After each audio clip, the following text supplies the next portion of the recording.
that familiar puddle on the living room floor, the one your little aunt just created for the third time before lunch, often triggers a common thought in parents. We're just not ready for this yet. It's a natural conclusion born from repeated clean-ups and the seeming lack of progress. We tend to believe that children will simply signal their readiness when the time is right, and our job is to patiently wait for those elusive cues. But what if this very act of waiting for an abstract readiness is precisely what's prolonging the diaper phase, creating an unnecessary hurdle for both you and your child? What if the key isn't the passive observation, but active creation? The truth is, most children are physically capable of controlling their bladder and bowels weeks or even months before parents typically begin the process.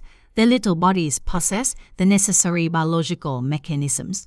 What's often missing is their inherent readiness, but rather our understanding of how to proactively establish the optimal conditions for success. It's about creating an environment and a learning framework that aligns with how their developing brains actually acquire new skills, rather than railing on a vague timeline or outdated notions of perfect, spontaneous timing. In the following sections, we'll explore 7 essential steps that are highly effective because they are grounded in the actual neuroscience of how your child's brain learns and adapts. These aren't just arbitrary tips. They are roadmap designed to cut through the confusion and accelerate the learning process. This approach moves beyond the traditional, often frustrating advice that suggests waiting for a mystical moment of readiness, and instead empowers you to guide your child towards independence with clarity and confidence. Most understand this might sound challenging, perhaps even counterintuitive, especially if you've been down this road before. You've likely spent countless hours reading articles, perusing parenting forums, and perhaps even invested in that special potty with the boot, in music or flashing lights, hoping it would be the magic bullet. You've probably diligently checked off every single sign on the readiness checklist. Stays 3 for 2 hours, shows interest in the toilet, can follow simple directions, and yet, despite all that effort and anticipation, here you are, still navigating the world of diapers, still wondering what crucial piece of the puzzle you might be missing. It's a common, incredibly frustrating cycle that many parents experience. Here's a cruel insight that often goes unsaid. Many traditional potty training methods, well-intentioned, are inevitably designed for slow, gradual transition that often lead to more confusion than clarity. They operate under the assumption that your child will, over an extended period, somehow magically connect the dots between bodily sensations and the appropriate action. However, what frequently happens in reality is a cycle of mixed signals and inconsistent expectations. One day, your child is in underwear, making a valiant effort, only to be put back in a pool, or for nap time or daycare, sending a confusing message about when the rules apply. Rewards for success, while seemingly positive, can inadvertently turn potty time into a performance for external validation rather than an internal habit. This inconsistency, far from being helpful, often creates a complex learning environment that a young child's brain struggles to decipher. A child's developing brain thrives on clarity and consistency, not complexity and mixed messages. Think of it from their perspective. Am I supposed to use the potty now, or is this a deeper moment? Does the rule apply only at home or at grandma's store? We don't get praise for going in the potty, but it's also okay to go in me pool up when we're out. This constant ambiguity about when the rule applies, underwear at home pool, upset daycare, effusive potty, prize one moment, the convenient ease of a diaper the next, actively delays the formation, the crucial neural pathway your child is trying to build. Each conflicting signal is like trying to forge a path in a dense forest. By walking in different directions every day, the path never becomes clear or well trodden. The brain needs a consistent, unwavering signal to effectively wire the connection between a physical sensation and a learned behavioral response. This pattern, surprisingly, is documented repeatedly within various parenting communities. a child might exhibit some, but not all, of the conventional readiness signs. So, parents, adhering to the traditional advice, wait, and they wait. This waiting game often stretches on for weeks or months until, out of sheer frustration or a sudden necessity, they decide to try a more intensive, focused method, such as the 3 giây method, even without having completed the perfect readiness checklist. And what's remarkable is what often unfolds. 3 giây to, the child is clearly signaling their needs, demonstrating a newfound awareness. 3 giây 3, successes begin to significantly outnumber accidents. Was the child suddenly more ready? On Friday morning than they were on Monday afternoon, physiologically no, the body had undergone a dramatic transformation. What it changed was the structure, the clarity, and the intensely focused, consistent experience that finally allowed the brain to solidify the connection between that internal sensation and the appropriate action. That, fundamentally, is the profound insight that most traditional advice overlooks. Vision. To merely wait for readiness to appear like magic, we actively create it. We construct the optimal learning environment that enables the child, the brain, to make those crucial connections efficiently and effectively. It's a proactive, guided process rather than a passive, observational one. Think of it less like waiting for a seed to sprout on its own, and more like providing the perfect soil, water, and sunlight to ensure robust growth. Most parents, and even some pediatricians, commonly believe that potty training is a process that naturally unfolds over weeks or even months, advocating a let it happen naturally approach. Well, there, certainly nothing inherently wrong with a gentle, extended timeline. It often fails to recognize a critical distinction. Your child's body is typically physically ready for bladder and bowel control long before their confidence and understanding of they can pull up and down themselves independently. Consider investing in a dedicated potty seat, which some children find less intimidating due to its chilled, friendly size and proximity to the floor, or a step stool and toilet insert for the regular family toilet, allowing them to feel like a big kid. Whichever option you choose, involve your child in the selection process. A sense of ownership can significantly boost their engagement. Beyond the primary equipment, it's crucial to prepare your home for the inevitable learning curve. Stock up on easy, clean surfaces, perhaps a few waterproof mats for high traffic play areas, an abundance of extra sheets, and a quality enzymatic cleaner specifically designed for pet accidents, which works wonders on human install. Having a few spare changes of clothes readily accessible in different rooms can also alleviate stress when an accident occurs. But here's the truly crucial part: the often overlooked foundation of success. Preparation is not just physical, it is profoundly emotional. As parents, we often carry an unspoken anxiety about potty training, fearing messes, public accidents, or a perceived lack of progress. If you were walking on eggshells, internally bracing for the next accident, your child will undoubtedly feel that tension. Toddlers are remarkably attuned to take reverse emotions, often mirroring them. They'll start to believe this is something to be anxious about, though potentially leading to resistance or even fear of the potty. So, before day one even begins, it's vital to reframe how you view accidents. They are not failures, they are invaluable pieces of information, data points in a learning process. Think of it like teaching a child to ride a bike. You would scold them for falling. You calmly help them up and offer guidance. Potty training is a skill, and like any skill, it requires repetitive practice and the occasional oops to master. When your energy reflects confidence, patience, and understanding instead of anxiety or frustration, your child absorbs that confidence, creating a positive and supportive learning environment.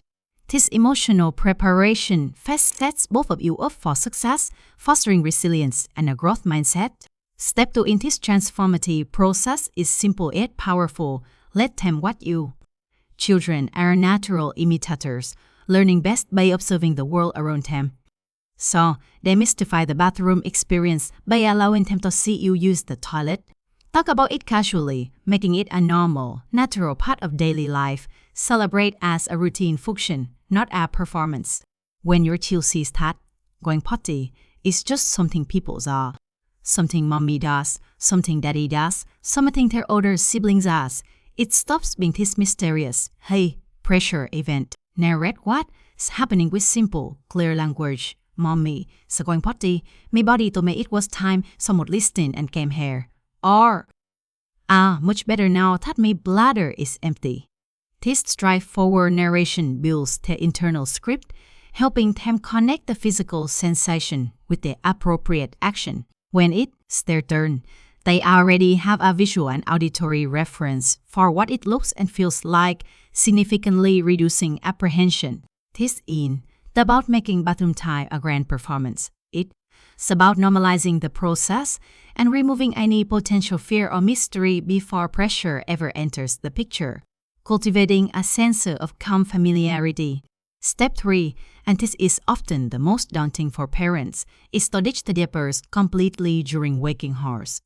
Now, một understand this sounds terrifying, conjuring images of endless puddles and constant clean-ups, but this step creates the unparallelity that makes everything else work. Pull us, while convenient for parents, often send mixed signals to a child's developing brain.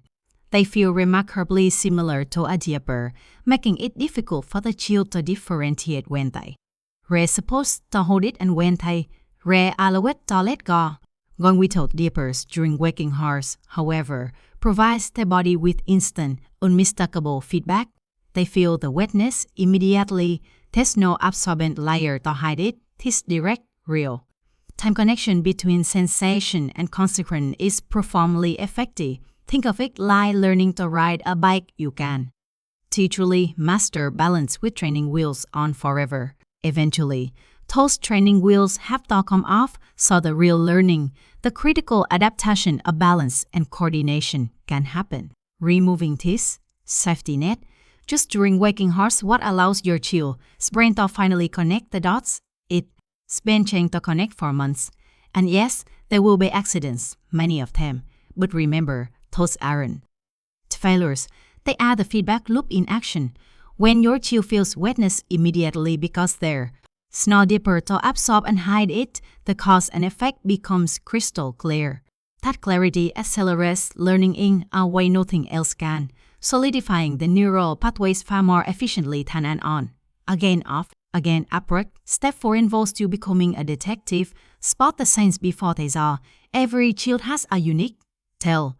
When they need to go, maybe they grab themselves, perhaps they freeze meat, play bones nervously, or suddenly become very quiet and focused. Your job is to become an expert in your child's brain. Potty signals, catching them early and guiding them calmly to the potty. Resist the urge to ask, so you need to go.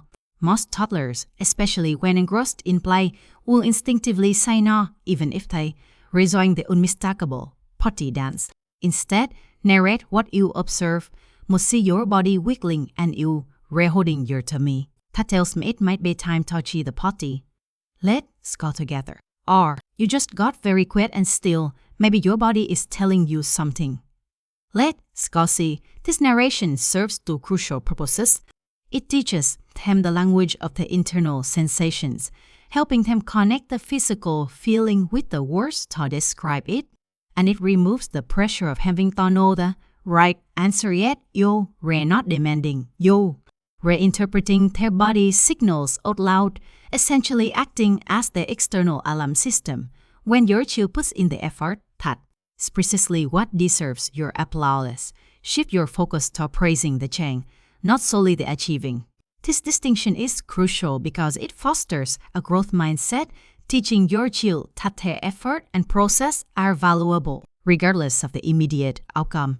Instead of just celebrating as rerun, articulate what you observe. You fed your body a signal and you told me that's amazing.